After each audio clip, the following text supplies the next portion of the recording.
You're always, you want to get into the action so you get into the action. And once you're in the action, things change. I was born in November 27, 1932 in Blount County, Tennessee. My mother was burnt to death when I was 7 years old, and later went to live with my uncle, who owned 2 farms. I worked with him, went to school. I attended and graduated from Linear High School. From there, of course, I went on, and I stayed with him until the 1950, when the North Koreans crossed the 38th parallel, and that's when I left. And it hurt him very deeply.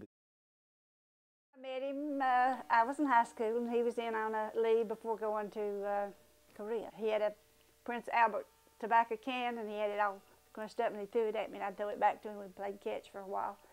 And then when the bell rang and we started back to our classes, a friend of mine came up and said, "I got a friend that wants to meet you." And I said, "I bet I've already met him." And he told me who it was, and he said, "Yeah."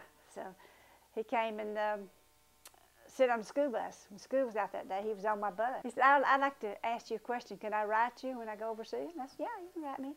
So I gave him my address, and we started writing. So. I'll never forget it. I carried the BAR, and there's 5 of us, and I was scared to death, didn't know what to do. Immediately when I got to Korea, they sent me up on the front line. I went up as a PFC. I came off line as a sergeant, and then later become a drill sergeant. I was during the Tet of '68. I was in this battle here, the Battle of Bentry. We were surrounded, and the river rats came to our rescue.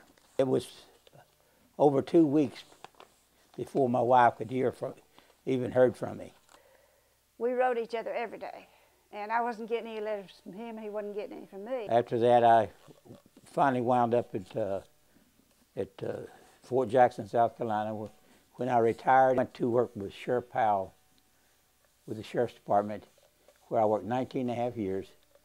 And later was appointed a summer court judge and retired off the bench in '98.